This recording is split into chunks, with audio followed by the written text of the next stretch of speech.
ಸ್ನೇಹಿತರೆ ನಮಸ್ಕಾರ. ನಾನು ನಿಮ್ಮ ಬಾಲಕೃಷ್ಣ ಬರಗೂರು. ಇವತ್ತು ದೂರದ ಊರಿನಿಂದ ನಮ್ಮ ಶಿರಾ ನಗರಕ್ಕೆ ಒಬ್ಬರು ವಿಶೇಷವಾದ ವ್ಯಕ್ತಿ ಬಂದಿದ್ದಾರೆ. ಆ ವ್ಯಕ್ತಿನ ನೀವು ನೋಡ್ತಾ ಇದ್ದೀರಾ.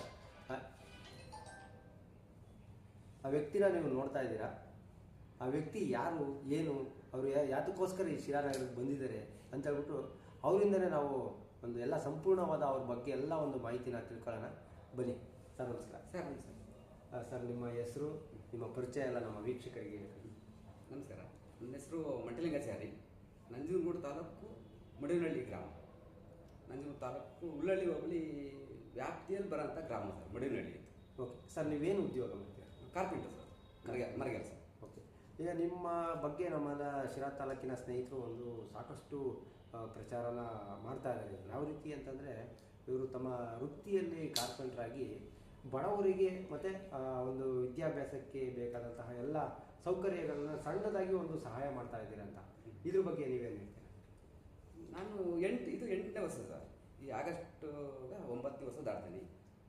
ಏನೋ ಒಂದು ಸಹಕಾರ ಕೊಡೋವಂತ ನನ್ನ ಕಸಬಲ್ಲಿ ಏನು ಸಂಪಾದನೆ ಮಾಡ್ತೀನಿ, ಬೆಳಿಗ್ಗೆ 6ರಿಂದ 9 ಗಂಟೆ ಸಂಪಾದನೆ ಮಾಡ್ತೀನಿ ನೋಡಿ, ಅದೆಲ್ಲ ಗೌರ್ಮೆಂಟ್ ಶಾಲೆಗೆ ಇಟ್ಕೊಂಡಿರ್ತೀನಿ. ರಾತ್ರಿ 6 ಗಂಟೆಯಿಂದ 9 ಗಂಟೆ ಸಂಪಾದನೆ ಮಾಡ್ತೀನಿ ನೋಡಿ.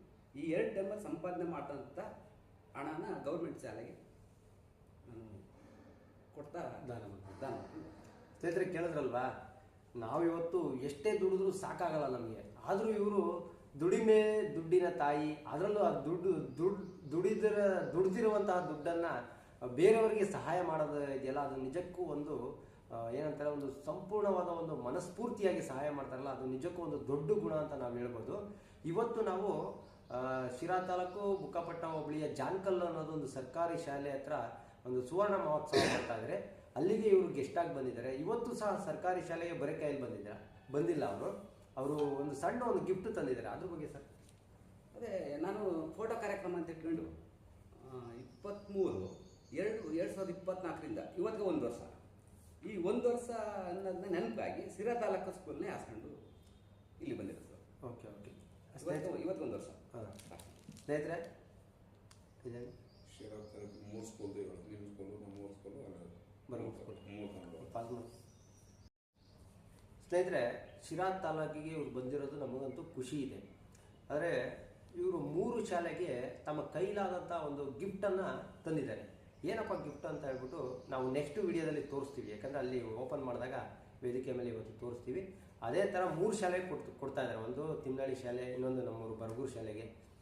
ಅವ್ರ ಹೆಸರು ಹೀಗೆ ನಮ್ಮ ತಾಲೂಕಲ್ಲಿ ಚಿರಪರಿಚಿತವಾಗಲಿ, ಜನಪ್ರಿಯ ಆಗಲಿ ಅಂತ ನಾನು ಎಲ್ಲರಲ್ಲೂ ಕೇಳ್ಕೊತೀನಿ. ನೆಕ್ಸ್ಟು ಆ ದೇವರು ಮುಂದೆಯೂ ಸಹ ಇವ್ರಿಗೆ ಒಂದು ಸಹಾಯ ಮಾಡೋವಂಥ ಮನಸ್ಸು ಕೊಟ್ಟು ಶಕ್ತಿ ಕೊಡಲಿ ಅಂತಲೂ ಕೂಡ ಬೇಡ್ಕೊತಾ ಇದ್ದೀನಿ. ನಮಸ್ಕಾರ ಸರ್. ಸ್ನೇಹಿತರೆ, ಇನ್ನೊಂದು ವಿಚಾರ, ಇವ್ರ ಬಗ್ಗೆ ನಮ್ಗೆ ಯಾರಿಗೂ ಗೊತ್ತಿಲ್ಲ. ಏನಪ್ಪ ಅಂತ ಅಂದರೆ, ಅವ್ರಿಗೆ ಆರೋಗ್ಯದ ತೊಂದರೆ ಇದೆ. ಆ ಆರೋಗ್ಯದ ತೊಂದರೆ ಏನು ಅಂತ ಹೇಳ್ಬಿಟ್ಟು ಅವ್ರ ಹತ್ರದಿಂದಾನೇ ಕೇಳೋಣ. ಹೇಳಿ. ಅದೇ ಸರ್, ಹಾರ್ಟ್ ಅಟ್ಯಾಕ್ಷನ್ ಆಗಿತ್ತು 5 ವರ್ಷದಲ್ಲಿ. ಈಗ 15 ದಿನದಲ್ಲಿ ಪುನಃ ಆಲ್ಟರ್ನೇಟಿವ್ ಆಗ್ಬಿಟ್ಟು ಸ್ಟೆಂಟ್ ಹಾಕ್ಬೇಕು ಸರ್ಕಾರ. BPL ಕಾರ್ಡ್ನಿಂದ ಒಂದು 2 ಲಕ್ಷ ನಂಗೆ ಸಹಕಾರ ಹಾಕ್ಬಿಟ್ಟು ಈಗ 1 ವಾರದಲ್ಲಿ ಡಿಸ್ಚಾರ್ಜ್ ಆಗಿ ಬಂದಿರೋದು ನಾನು ಮೈಸೂರು ನಾರಾಯಣ ಹೃದಯಾಲಯದಲ್ಲಿ. ನೋಡಿ ಸ್ನೇಹಿತರೆ, ಒಬ್ಬ ಹಾರ್ಟ್ ಪೇಷಂಟ್ ಆದಮೇಲೆ ಅದು ತುಂಬ ಕಷ್ಟ ಇರ್ತದೆ. ಯಾಕಂದರೆ ಅವರು ಮತ್ತೆ ಚೇತರಿಸ್ಕೊಳ್ಳೋದೈತಲ್ಲ, ಅದು ನಿಜಕ್ಕೂ ಆ ದೇವರ ಆಶೀರ್ವಾದ ಇದ್ರೂ ಮಾತ್ರ ಚೇತರಿಸ್ಕೊತಾರೆ. ಇವರು 2 ಬಾರಿ ಹಾರ್ಟ್ ಪೇಷಂಟ್ ಆಗಿ ಈಗ ಒಂದು 15 ಡೇಸಲ್ಲೂ ಕೂಡ ಅವ್ರಿಗೆ ತೊಂದರೆ ಆಗಿದೆ ಆರೋಗ್ಯದಲ್ಲಿ. ಆದ್ರೂ ಅದನ್ನೆಲ್ಲ ಮರೆತು ಸಹಾಯ ಮಾಡಬೇಕು ಅಂತೇಳಿ ಅಷ್ಟು ದೂರದಿಂದ ನಮ್ಮೂರಿಗೆ ಬಂದಿರೋದು ನಿಜಕ್ಕೂ ಒಂದು ನಮ್ಮ ಪುಣ್ಯ ಅಂತ ನಾವು ಭಾವಿಸ್ಬೋದು.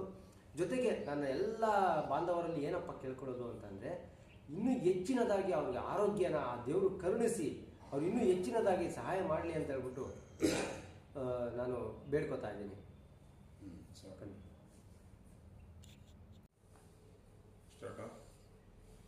ಸರ್ ನಮಸ್ಕಾರ ಸರ್. ನಿಮ್ಗೆ ಆ ದೇವರು ಆರೋಗ್ಯ, ಆಯಸ್ಸು ಎಲ್ಲ ಕೊಟ್ಟು ಒಳ್ಳೇದು ಮಾಡಿ ಸರ್. ಅನಂತ ಧನ್ಯವಾದಗಳು ಸರ್.